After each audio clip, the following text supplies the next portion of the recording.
예, 오늘은 예레미야서 14장, 15장을 같이 살펴볼 건데요. 예레미야의 중보와 탄식, 이런 제목이 되겠습니다. 좀 길기는 한데요. 이게 하나의 주제로 되어 있습니다. 예레미야가 하나님 앞에 가뭄으로 인해서 고통을 당하고 있는 이스라엘 백성을 위해서 중보 기도를 합니다. 세 번에 거쳐서 중보 기도를 하는데요. 하나님께서 다 나는 그 기도 들어줄 수가 없다, 거절을 합니다. 그랬더니 예레미야가 그 다음에 하나님 앞에 다시 두 번에 거쳐서 탄식을 쏟아냅니다. 하나님 앞에 이제 투정을 부리는 거죠. 탄식을 쏟아내고 하나님께서 거기에 대해 탄식에 대해서 또 응답을 하시는, 위로로 응답하시는 그런 이야기입니다. 그래서 그런 이야기가 오늘 14장과 15장에 거쳐서 나오기 때문에 같이 좀 길기는 하지만 요약해서 볼 수 있도록 하겠습니다. 자, 오늘 보면 예레미야가 단식하는 그 사건이, 그 중보 기도를 하는 사건이 있는데 그것이 이제 가뭄입니다. 그래서 그 가뭄에 대해서 1절에서부터 그 6절까지 나오는데요. 1번을 보면, 메모 1번을 보면, 본장에서 묘사된 심각한 가뭄은 여호야긴 왕 시대에 있었던 역사적인 사건이다. 그래서 그냥 없던 사건이 아니라 실제로 있었던 사건이에요. 그래서 그때 심각한 상태여서 였고요. 그 가뭄의 상태는 어땠는가? 그래서 보면 1절에 보면 식수가 됐다. 그래서 식수가 완전히 고갈된 상태를 얘기하고 있고요. 그 다음에 그 땅은 완전히 갈라졌어요. 농토는 황폐화돼서 땅이 갈라져서 농사를 지을 수 없는, 그래서 아무것도 거둘 수가 없기 때문에 농부들이 부끄러워한다. 농부가 뭘 들고 와야 되잖아요. 집에 뭘 들고 와야 되는데 아무것도 들고 올 수 없다. 그 다음에 또 가축의 사료가 고갈돼서 가축이 태어나도 그것을 그냥 버릴 수밖에 없다. 원래 가축이 태어나면 귀한 거잖아요. 재산인데 뭐 먹여 살릴 수가 없으니까 그냥 버려야 되는 이런 상황이라는 거예요. 그래서 2절 한번 볼까요? 2절 보면 유다가 슬퍼하며 성문의 무리가 피곤하여 땅 위에서 애통하니 예루살렘의 부르짖음이 위로 오르도다. 모두가 성문에 와서, 성문이라 그러면 회의하는 장소죠. 사람들이 모이는 장소인데 다 와서 통곡을 하는데, 이게 원문에 보면 비명을 지르는 절규라고, 여기 뭐 슬퍼하고 뭐 이렇게 얘기하는데 이게 비명을 지르는 절규라, 이렇게 백성들이 다 모여서 하늘을 향해서 절규하고 있는 이런 모습이다. 심각한 가뭄이 일고 있다. 그러면 여러분 어떻게 생각해요? 이렇게 되면 그 하나님의 뜻이, 가뭄이 하나님의 뜻인가 아닌가? 여러분 어떻게 생각해요? 뭐 하나님의 뜻이겠어? 그냥 어떤 자연의 어떤 법칙 때문에 그렇게 된 거겠지? 이렇게 생각할까요? 하나님의 뜻이라고 생각할까요? 예, 이때 당시 백성들은 다 하나님의 뜻이라고 생각을 하는 거죠. 그리고 이게 너무 장기적으로 이렇다 그러면 이것은 자연의 법칙만이 아니라 하나님이 막으시는 것이다, 이렇게 이제 생각할 수가 있죠. 그래서 그들이 다 하나님이 이걸 막는다고 생각을 하고 있었는데요. 그런데 특히 이제 이거에 대해서, 이거는 분명히 하나님의 하시는 일이다. 그렇다 그러면 이걸 해결할 자는 누구밖에 없어요? 하나님밖에 없어요. 그런데 이스라엘 백성이 지금 하나님을 신실하게 믿고 있었나요? 안 믿고 있었나요? 예레미야가 하나님의 말씀을 전할 때 백성들이 들었어요? 안 들었어요? 안 들었어요. 그리고 이들은 자기들이 중요하다고 생각하는 생각들, 우상들을 많이 섬기면서 필요에 따라서 하나님 말씀을 그냥 자기네가 자기 생각에 맞다고 하는 것만 취해서 그냥 듣는 거예요. 그러면 이게 하나님 말씀을 지키는 거예요? 아니에요? 그러니까 하나님도 섬기고 예배도 해요. 그리고 자기들이 원하는 우상들의 메시지도 다 듣고 자기들이 원하는 대로 좋은 대로 선택해서 취사 선택해서 신앙생활을 나름대로 열심히 하고 있어요. 그런데 하나님이 봤을 때 그것은 우상을 섬기는 거지 나를 섬기는 것이 아니다. 왜? 네 생각이 더 높다고 생각하는 거 아니냐. 그래서 네 생각이 높고 하나님 생각은 더 낮다고 생각해서 교만해져 있어서 하나님 생각을 안 받아들이고 있지 않느냐. 그게 무슨 하나님을 섬기는 거냐. 네 자신을 섬기는 거지. 네 자신을 복되게 해준다고 생각하는 네 생각 우상을 섬기는 거지. 이렇게 생각을 하고 있죠. 그러면 이 백성들은 울부짖음을 누구를 향해서 하겠어요? 자기들이 중요하다고 여기는 더 힘을 가졌다고 생각하는 이 가나안 땅에서 더 힘을 비를 내리는 신이 이 신이라는 밭을 갈고 비를 내리는 신이 있었잖아요. 그 신을 향해서 자기들은 그 신은 그것만을 비를 내리는 일만 하는 신이 있어요. 그 신을 위해서 기도하는 거죠. 근데 예레미야는 그렇지가 않죠. 어떻게 생각했어요? 이 우주를 창조하시고 우주를 운행하시는 분은 하나님이시기 때문에 결국 이것은 그냥 일어난 일이 아니다. 하나님의 계획이다. 그렇다면 비를 내리게 하려면 하나님 마음을 돌려야 된다. 이렇게 생각을 했죠. 그러면 예레미야는 하나님한테 기도를 하는 거죠. 자, 그런 상황입니다. 그래서 하나님을 향한 기도가 예레미야 기도가 간절하겠어요? 그냥 대충 하겠어요? 목숨을 걸고 하는 거예요, 지금. 왜? 지금 다 죽게 생겼잖아요. 목숨을 걸고 하고 있는 거예요. 그래서 이제 예레미야가 3차에 거쳐서 하나님한테 목숨을 걸고 기도를 합니다.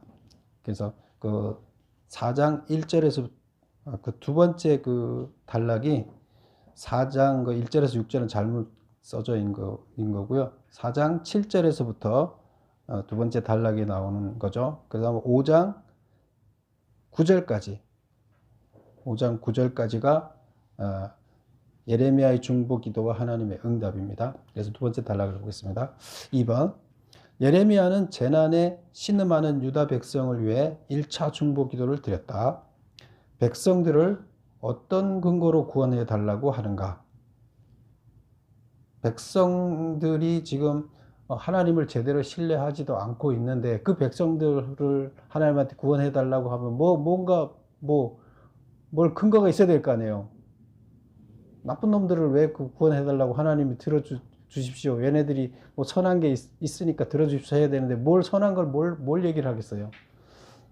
그래서 무슨 근거로 하느냐. 그 다음에 여호와를 어떤 분으로 고백하는가.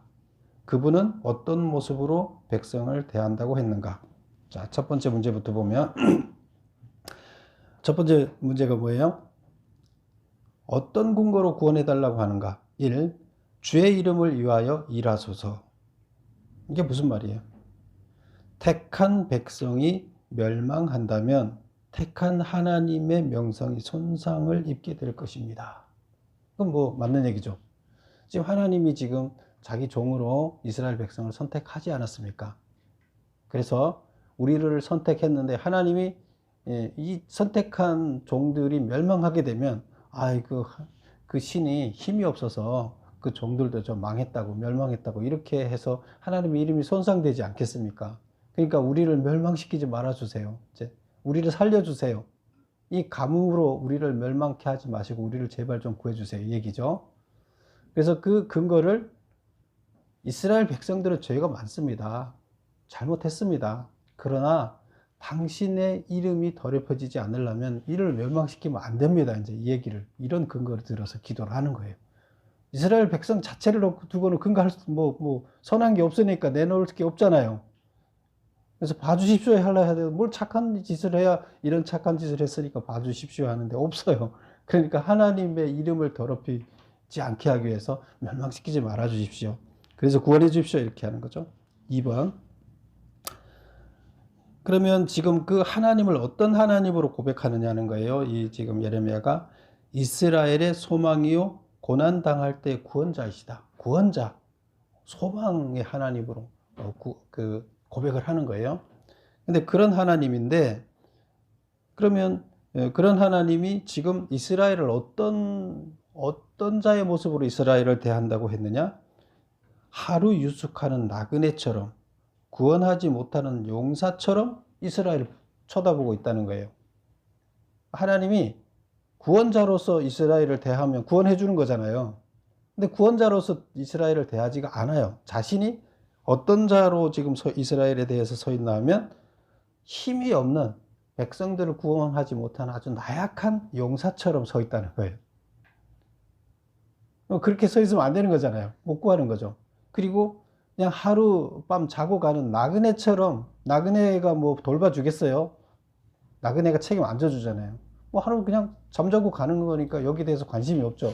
근데 스쳐 지나가는 이스라엘 백성들을 스쳐 지나가게 그냥 쳐다보고 가는 나그네 같이 같은 모습으로 이들을 대하고 있다는 거예요, 하나님이. 그러면서 안 구해주고 있다고 이제 하소연을 하는 거죠. 당신은 지금 우리를 구할 능력이 있는 자인데 안 구해주고 지나가는 나그네처럼 우리를 쳐다보고 있고 힘없는 용사처럼 우리를 그냥 지켜보고 있지 않습니까? 제발 좀 구해주십시오. 이제 이런 얘기죠. 그래서 이런 기도를 했어요. 그러니까 하나님이 뭐라고 응답하실까요? 3번 1차 중보 기도에 대한 하나님의 응답은 뭐냐? 어그러진 길을 걷는 발걸음을 멈추지 아니하므로 그 죄를 벌하되 칼과 기근과 전염병으로 그들을 멸하겠다. 여기서 어그러진 길을 걷는 발걸음이다. 이스라엘 백성들이 술이 취해서 비틀비틀하면서 걸어간다는 거예요. 그러니까 이 똑바로 어디로 가야 될지 모르고 정신이 맑아서 바른 길, 인간이 살아가야 할 바른 길을 찾아서 쭉 똑바로 걸어가야 되는데 어디로 갈지 몰라서 술 취한 사람처럼 일로 비틀 절로 비틀하면서 흥청망청 살아간다는 거예요. 하나님이 봤을 때. 그러니까 잘못 산다는 거죠. 일로 가야 되는데 다른 데로 그냥 왔다 갔다 하면서 산다는 거예요. 그래서 그러기 때문에 어떻게 한다? 그래서 죄를 짓기 때문에 벌해야 된다. 그래서 칼과 기근과 전염병으로 그들을 멸하겠다. 답이 뭐예요? 구해 주십시오 하니까 뭐라고 답하는 거예요? 아니야, 나 멸할 거야. 그렇게 하는 거예요. 기도에 대해서 응답을 안 하시는 게 아니라 응답을 했는데 기도에 정반대의 응답을 하신 거예요. 그러면 또 예레미야가 아이고 알겠습니다. 가만히 있어야 되겠어요? 예레미야가 그 다음에 다시 또 기도를 합니다. 4번 1차 중보 기도에 부정적인 응답을 받자 2차 중보 기도를 드린다. 무엇을 근거로 구원을 요청하신가? 두 번째는 또 뭘 가지고 또 구원해달라고 얘기를 하겠어요? 거절받았는데. 자, 보세요. 칼과 기근은 임하지 아니하고 평강만 있을 것이라고 전한 거짓 선지자들 때문에 백성들이 혼돈되고 완고하게 되었으니 백성들에게 자비와 구원을 베풀어 주소서. 백성들이 비틀거리며 술 취한 사람처럼 왔다 갔다 하면서 사는 이 삶이 뭐 때문에 그렇다고요? 거짓 선지자들이 잘못 가르쳐줘서 그렇다는 거예요. 근데 거짓 선지자들이 뭐라고 가르쳐줬어요? 칼과 기근은 임하지 않을 것이다. 이스라엘에는 칼과 기근 없어. 하나님이 다 도와줘서 없을 거야. 그리고 평강만 있을 것이다. 그러니까 너희들은 현재 상태대로 그냥 그대로 살면 돼. 거짓 선지자들은 이렇게 얘기한다는 거예요. 그런데 참 선지자인 예레미야는 뭐라고 얘기해요? 너희들 이대로 살면 심판을 받아 멸망할 거야. 이렇게 얘기를 하죠. 그래서 이 선지자들이 참 선지자와 거짓 선지자들이 지금 대립해서 정반대의 이야기를 하고 있는 거죠. 그런데 백성들은 누구 이야기를 들어요? 예레미야를 죽일 놈, 우리나라를 망하게 할 저 죽일 놈. 그러나 거짓 선지자들이 달콤한 이야기는 하나님이 지켜줘서 아무 일도 없을 것이라고 하는 달콤한 이야기는 다 믿고 따라요. 그래서 예레미야는 백성들이 돌 던져서 죽이려고 그러고 아주 특공대를 조직해서 예레미야를 죽이려고 지금 하고 있고 도망 다녀야 되고 숨어서. 그러나 거짓 선지자들은 대우를 받으면서 그러고 있어요. 그리고 백성들은 그걸 따르고 있어요. 그러니까 하나님, 백성들이 저렇게 된 것은 거짓 선지자들 때문이지 백성들이 무슨 죄가 있습니까? 그러니까 불쌍히 여기시고 구원해 주십시오. 이제 이렇게 얘기를 하는 거예요. 이렇게 해서 또 근거를 대서 구해달라고 기도를 합니다. 그랬더니 5번 2차 중보 기도에 대한 하나님의 응답은 뭐였냐? 내 이름으로 거짓 예언을 한 선지자들과 그들의 예언을 받은 백성들은 기근과 칼로 말미암아 멸망할 것이다. 대답은 똑같아요. 그런데 강도가 더 높게 얘기를 해요. 1차에 얘기를 할 때보다 더 분명하게, 더 길게, 여기 제가 짧게 요약을 해놨지만 더 길게, 더 구체적으로 아주 멸망시킬 것이라는 얘기를 합니다. 자기는 하나님 앞에 그 기도의 응답을 첫 번째 못 받았지만, 좋은 응답을 못 받았지만 두 번째는 어떻게 하든 받아보려고 했는데 하나님은 완고하게 아니다. 아주 세부적으로 어떻게 징계할지, 어떻게 그들을 죽일지를 얘기를 합니다. 그래서 다시 또 6번 보면 2차 중보 기도에서 또 부정의 응답을 받자 3차 중보 기도를 드린다. 또 뭘 가지고 또 드리겠어요? 뭘 가지고 구원해달라고 하겠어요? 여러분 같으면 보세요. 주의 이름과 영광. 주의 이름은 처음에 그랬죠. 주의 이름에 더럽혀지면 안 되지 않습니까? 처음에 했는데 그 이름을 다시 얘기를 하면서 또 플러스 영광. 주의 영광을 가리는 일이 일어나면 안 되지 않습니까? 똑같은 얘기죠. 처음에 했던 기도랑 같은 얘기인데, 유다가 멸절한다면 하나님의 이름과 영광이 훼손될까 염려됩니다 하면서 하나님의 이름에다가 영광을 하나 더 붙여서 그렇게 해서 이 더럽혀지지 않도록 하기 위해서 반드시 구원해 주셔야 됩니다. 이렇게 얘기를 합니다. 그리고 주께서 우리와 세우신 언약이 있지 않습니까? 그 언약이 뭐예요? 하나님은 이스라엘의 하나님이 되고 이스라엘은 그의 백성이 된다. 이 언약이 있지 않습니까? 이 언약 내용이 뭐라 그랬어요? 이스라엘 백성들이 하나님을 하나님으로 섬기고 온전하게 따르면 모든 것을 하나님이 책임져 주신다는 거였죠. 하나님이 임금이 되니까, 왕이 되니까. 그런데 다 주신다고 약속했으니까 그거 지켜서 해 주셔야 됩니다. 이 얘기예요. 근데 조건이 있었죠. 하나님을 온전히 섬겨야 되는 거죠. 온전히 섬기지 않으면 하나님으로 섬기지 않는데 하나님이 그걸 응답해 주지 않죠. 근데 일단은 이름이 안 더럽혀지려면 멸망시키지 말아야 됩니다. 그리고 언약도 지키려면 멸망시키지 않아야 되지 않습니까? 우리가 어떻게 돌아서면 되니까 어떻게 그래도 언약은 성사시켜야 되지 않습니까? 이제 이렇게 이제 또 얘기를 하는 거예요. 이름과 영광과 언약을 팔아서 구원해 주십시오. 얘기를 하죠. 7번. 3차 중보 기도에 대한 하나님의 응답은 뭐냐? 모세와 사무엘이 내 앞에 섰다 할지라도 내 마음은 이 백성을 향할 수 없나니 그들을 내 앞에서 쫓아내 보내라.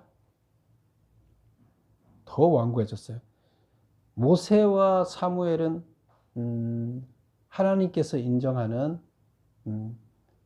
하나님께서 가장 귀하게 여기는 종들이었죠.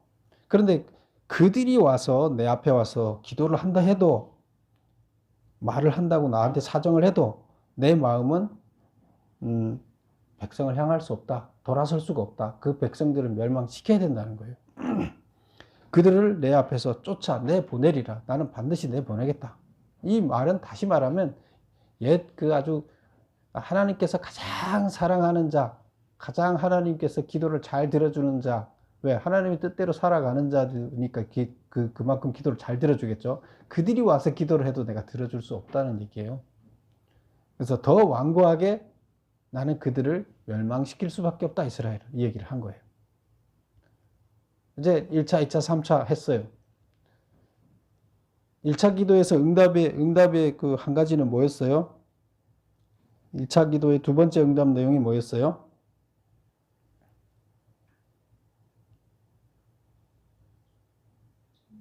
1차 기도 두 번째 응답이 뭐였죠? 네, 나를 그 백성들을 기도하지 말라. 거기 메모 안 해놨나요? 제가? 그래서 그 3번에 보면 3번에 2번 너는 유다 백성을 위하여 복을 구하지 말라. 이렇게 이제 써져 있죠. 그래서 이제 내가 이 얘기는 뭐였어요? 중보 기도를 하니까 야, 나는 어차피 결정했어. 그러니까 더 이상 백성들을 구원해 달라고 나한테 얘기하지 마. 이렇게 얘기해요. 그러니까 하나님이 지금 여기 보면 1, 2, 3차의 그 기도에 응답하시는 거 아주 냉정하신 하나님이시잖아요. 그런데 하나님이 구원해 줄 수도 있고 말도 들어줄 수가 있을 텐데 왜 이렇게 해요? 하나님께서 왜 이러실까요? 하나님 멸망시키겠대요. 멸망이 곧 뭐예요? 멸망이 곧 구원이에요. 그렇죠? 이들을 멸망시켜서 용광로에 집어넣어서 심판을 해야만 그나마 용광로에서 은을 건져낼 수가 있어요. 순수한 금과 은을 건져내는 그 금과 은만이 하나님이 사용할 수 있는 자예요. 근데 지금 다 아무도 사용할 수 있는 자가 순수한 금, 은이 하나도 없어요. 하나님을 향해 서 있는 자가 하나도 없어요. 그럼 하나님을 향해서 순수하게 돌아서는 자를 만들려면 용광로에 집어넣는 수밖에 없다는 거예요. 그게 뭐예요? 가만 놔두면 그냥 다 죽어요. 살리는 방법은, 유일하게 살리는 방법은 그거밖에 없어요. 그럼 하나님께서 그들을 사랑하는 거에 미워하는 거예요. 하나님이 살릴 수 있는 유일한 방법을 택해야 돼요. 하나님 아프겠어요? 안 아프겠어요? 아파요. 예레미야가 기도하는 거, 기도의 그 뜻을 하나님이 모를까요? 다 아시죠? 그러나 그들이 죄악과 결별돼서 분리돼서 깨끗하게 될 수 있다면 내가 들어주는데 절대로 지금 그럴 수 있는 사람들이 아니라는 거예요. 그러면 이들을 구원하기 위해서 용광로에 집어넣어야 돼요. 나라 망하고 인간이 당할 수 있는 최악의 극한 상황을 겪어봐야 그리고 교만함이 낮아지고 겸손해지면서 하나님의 말씀을 받아들이고 하나님께로 돌아설 수, 그게 금이 되는 거잖아요. 그 최악의 상황에 주어져야만 이들이 그렇게 된다는 거예요. 그렇지 않으면 절대로 죄로부터 떨어지지 않을 놈들이라는 거예요. 그럼 방법이 없죠. 하나님께서 그들을 살리려면 멸망시켜야 되는 거예요, 나라를. 그리고 포로로 잡혀가게 해야 되는 거예요. 죽을 놈들은 죽지만 그 중에 은금이 될 놈들은 사는 거죠. 몇 명이라도 건져야 될 거 아니에요. 그러니까 하나님의 이 심판, 멸망은 결국 이스라엘 백성들에 대한 사랑이에요. 역설적이게 느껴질지는 모르지만 진짜 사랑이에요. 그거는 구원을 위한 마지막 수단인 거예요. 그리고 그렇게 살아나야, 그 은금이 돼야 그들을 다시 종으로 사용할 수 있잖아요. 하나님의 백성으로 쓸 수 있잖아요. 그래서 예레미야 심정도 다 알지만 하나님이 그들을 향한 그 심정도 더 큰 사랑이다, 예레미야보다. 이걸 우리는 아셔야 되는 거죠. 자, 7번 넘어가 보겠습니다. 7번까지 봤나요?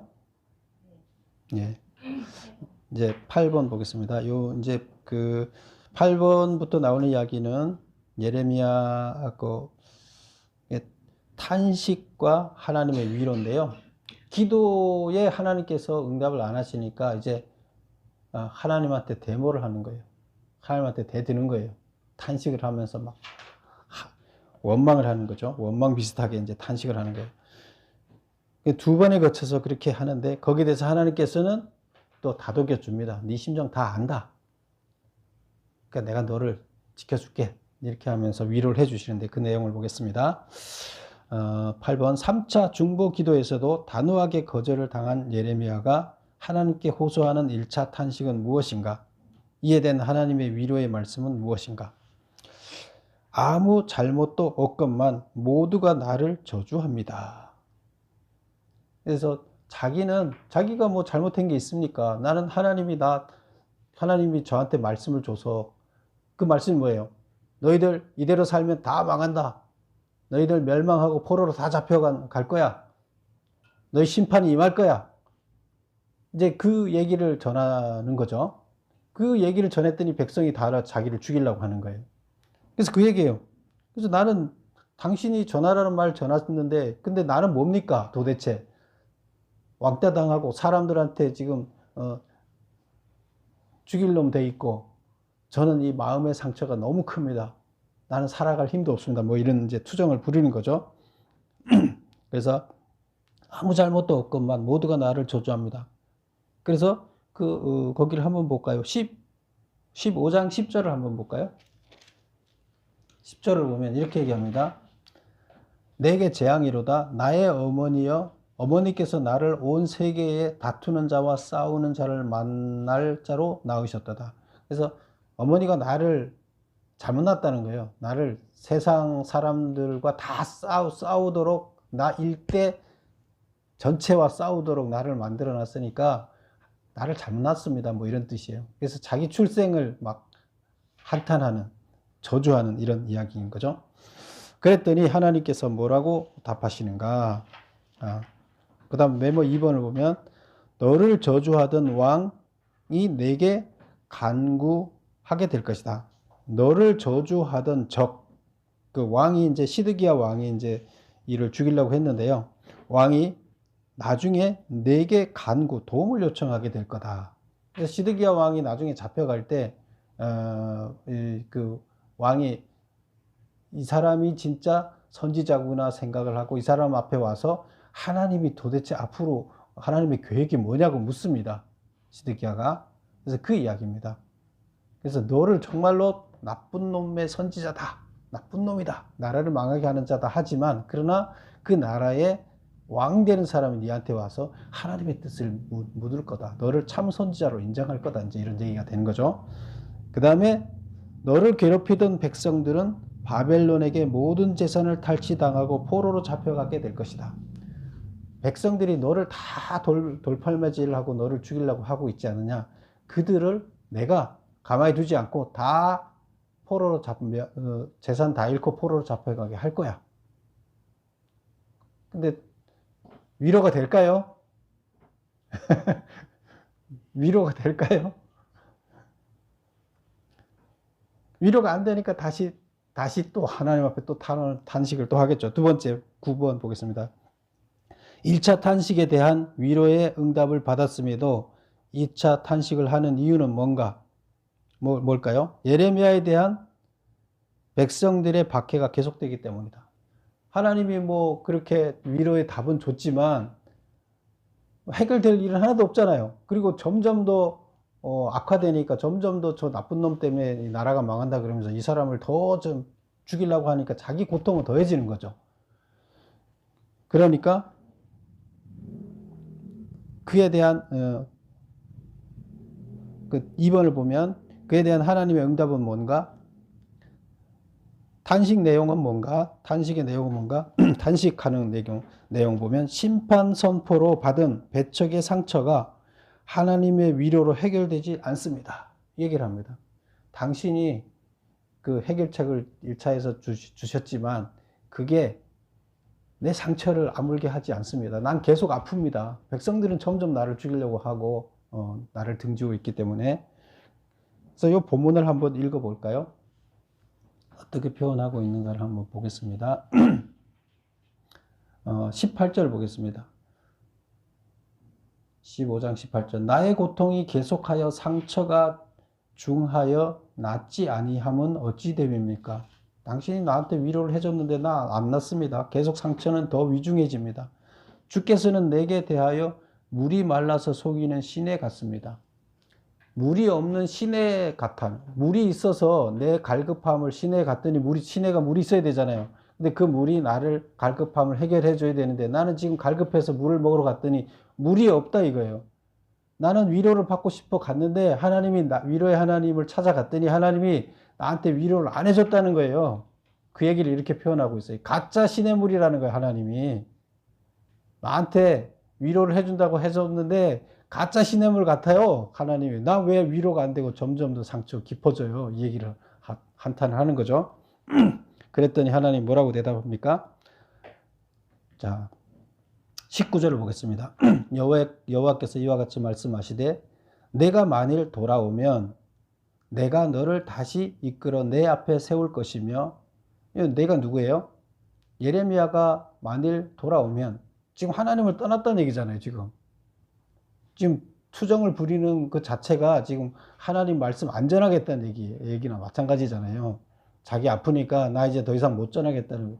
그래서 만일 돌아오면 네가 다시 그 투정의 상태를 버리고 내 말을 전하려는 상태로 돌아오면 내가 너를 다시 이끌어 내 앞에 세울 것이다. 내 종으로 세울 것이다. 지금은 네를 종으로 쓸 수 없다 얘기해요.